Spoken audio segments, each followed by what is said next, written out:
नमस्कार, आपका हमारे न्यूज चैनल UK24 न्यूज में स्वागत है। कुणाल हत्याकांड का मुख्य आरोपी गिरफ्तार, अन्य आरोपी की तलाश में जुटी रुड़की पुलिस। 24 जून को करीब आधा दर्जन बदमाशों ने धारदार हथियार के साथ कुणाल और दीपक सैनी पर जानलेवा हमला किया, जिसमें कुणाल की मौत हो गई। मामले में पुलिस ने मृतक के भाई की तहरीर पर मुख्य आरोपी सहित राणा को गिरफ्तार कर लिया है, जबकि अन्य आरोपी की तलाश जारी है। मंदाकिनी में फंसे 2 युवकों की SDRF ने बचाई जान। आज सोनप्रयाग के से गौरीकुंड के बीच मंदाकिनी नदी में 2 युवक फंस गए। ये दोनों युवक मंदाकिनी नदी का जलस्तर कम होने पर नदी को पार कर अपना आवश्यक सामान लेने के लिए गए थे। वापस आते समय नदी का जलस्तर अचानक से अत्यधिक बढ़ जाने के कारण वो नदी के दूसरे किनारे पर ही फंस गए। पुलिस ने इसकी सूचना SDF को दी।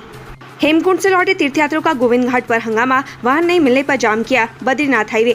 सिख श्रद्धालुओं ने गोविंद घाट पर ऋषिकेश जाने के लिए वाहन नहीं मिलने के कारण जमकर हंगामा किया। यात्रियों के हंगामे की सूचना पर मौके पर पहुंची जोशीमठ SDM कुमकुम जोशी ने श्रद्धालुओं को समझा बुझाकर शांत करवाया और टैक्सी यूनियन के सहयोग से तीर्थयात्रियों के लिए वाहन का इंतजाम किया गया।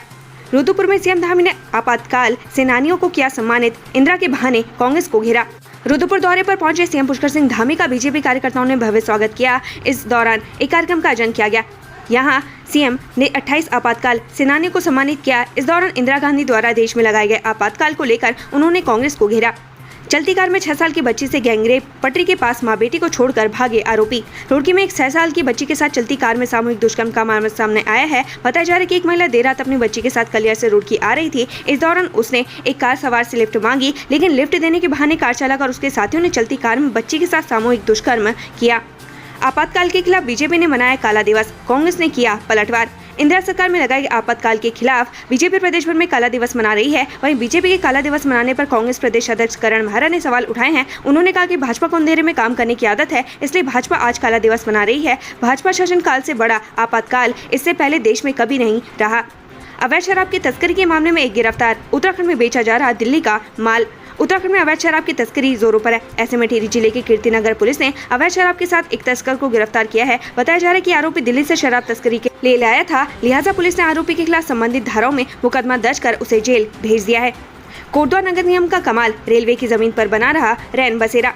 कोटद्वार नगर निगम अपनी भूमि से अतिक्रमण हटा रहा है, इसके उलट वो दूसरे विभागों की जमीन पर खुद कब्जा कर रहा है। ये आरोप रेलवे ने लगाया। रेलवे अधिकारियों का कहना है कि वार्ड नंबर 11 FCI गोदाम के पास निगम रेलवे की जमीन पर कब्जा कर रैन बसेरा बन रहा है। लक्सर में जमीन बेचने के नाम पर किसान से 4 लाख की धोखाधड़ी, FIR दर्ज। पत्नी की बीमारी का बहाना बनाकर फर्जी तरीके से भूमि बेचे जाने के नाम पर 2 व्यक्तियों ने किसान से 4 लाख की रकम हड़प ली। पीड़ित ने पुलिस को तहरीर देकर कार्रवाई की मांग की है। मुकदमा दर्ज कर पुलिस ने मामले की जांच शुरू कर दी है। खुशखबरी, हाईकोर्ट ने कुछ विषयों को छोड़ LT शिक्षक भर्ती पर लगी रोक हटाई। हाईकोर्ट ने राज्य में LT कला वर्ग के शिक्षकों की भर्ती को लेकर अधीनस्थ सेवा चयन आयोग की परीक्षा में पूछे गए सवालों को चुनौती देती याचिका पर सुनवाई की। हाईकोर्ट ने LT हिंदी, सामान्य विषय व शारीरिक शिक्षा के पदों पर लगी रोक बरकरार रखी है। अन्य विषयों की नियुक्ति पर लगी रोक हटाते हुए अगली सुनवाई 18 जुलाई नियत है। टिहरी में जंगल की आग बुझाते समय खाई में गिरा वनकर्मी, गंभीर रूप से घायल। डाइजर के समीप जंगल में आग बुझाते समय एक वनकर्मी खाई में गिरने से घायल हो गया। आनंद फानन में उसे बौराड़ी चिकित्सालय ले जाया गया। प्राथमिक उपचार के बाद डॉक्टरों ने उसकी गंभीर स्थिति को देखते हुए एम्स रेफर कर दिया।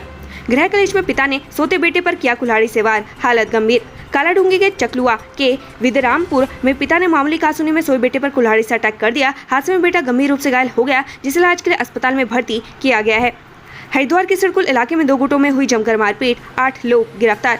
सिरकुल थाना पुलिस ने 2 पक्षों में मामूली कासूनी में जमकर लाठी डंडे चले। पुलिस ने मारपीट कर रहे 2 पक्षों के 8 लोगों को गिरफ्तार किया है। थाना अध्यक्ष सिरकुल प्रमोद कुमार उनियाल ने बताया कि पकड़े गए युवकों का शांति भंग सहित अन्य धाराओं में चालान किया गया है।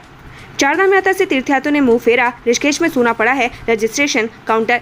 चारधाम यात्रा के लिए ऋषिकेश समेत कई स्थानों पर तीर्थयात्रियों का रजिस्ट्रेशन हो रहा है। पंजीकरण केंद्र पर पहले के मुकाबले अब रजिस्ट्रेशन के लिए न के बराबर तीर्थयात्री नजर आ रहे हैं। निजी परिवहन कारोबारियों की माने तो यात्रा के लिए रोजाना होने वाले रजिस्ट्रेशन का आंकड़ा इस बात का तस्दीक कर रहा है। सवाड़ गाँव में हुड़की बॉल की अनोखी परंपरा से शुरू हुई निराई गुड़ाई।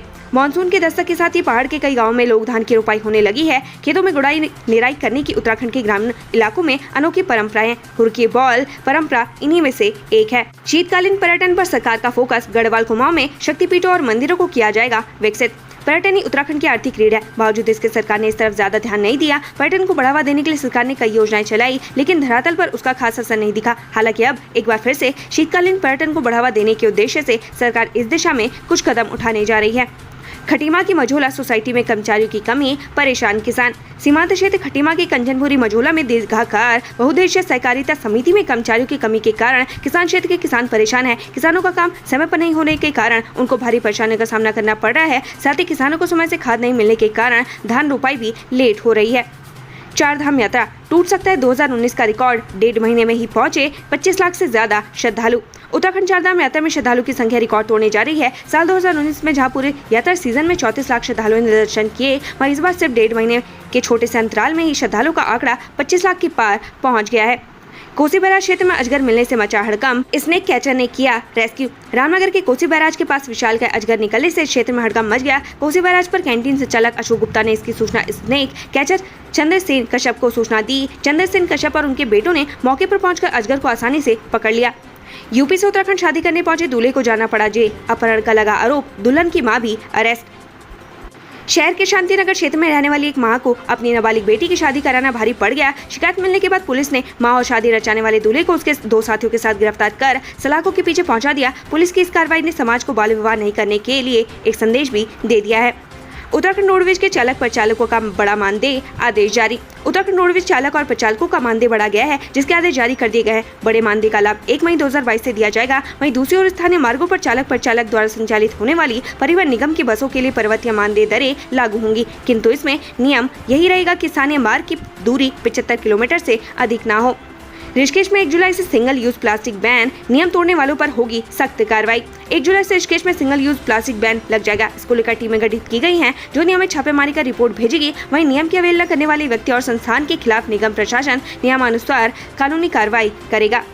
लाल कुआं जिला पंचायत उपचुनाव के लिए प्रचार खत्म, 27 जून को होगी वोटिंग। लाल कुआं जिला पंचायत उपचुनाव के लिए प्रचार का आज अंतिम दिन था। यहाँ 27 जून को मतदान होना है। इस बार 26,464 मतदाता यहाँ वोटिंग करेंगे। मतदान को लेकर सभी तैयारियां पूरी कर ली गई हैं। सुसाइड नोट में लिखा, मैं जीना नहीं चाहती, फिर युवती ने अलकनंदा नदी में लगा दी छलांग। श्रीनगर में आत्महत्या का मामला सामने आया। 25 साल की युवती ने अलकनंदा नदी में कूदकर आत्महत्या कर ली। आत्महत्या करने से पहले युवती ने सुसाइड नोट भी लिखा है। हालांकि पुलिस को अभी तक युवती का शव बरामद नहीं हुआ। देहरादून से दिल्ली के बीच टोल टैक्स बढ़ा, जेब करनी होगी ढीली। अगर आप देहरादून से दिल्ली के बीच अपने वाहन से सफर करते हैं तो ये खबर आपको परेशान कर सकती है। दरअसल देहरादून से दिल्ली के बीच टोल टैक्स में इजाफा कर दिया है। देहरादून से दिल्ली जाने वाले NH 58 पर चलने वाले वाहनों को अब ज्यादा टोल देना होगा। इस NH पर सिवाय टोल टैक्स प्लाजा पर टोल का रेट बढ़ा दिया गया है। इस संबंध में वेस्टर्न यूपी टोलवे कंपनी ने सूचना जारी कर दी है।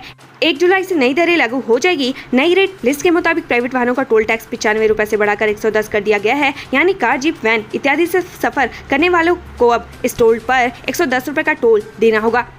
उत्तराखंड से संबंधित ऐसी ही खबरें पाने के लिए हमारे चैनल को लाइक व सब्सक्राइब जरूर करें। धन्यवाद।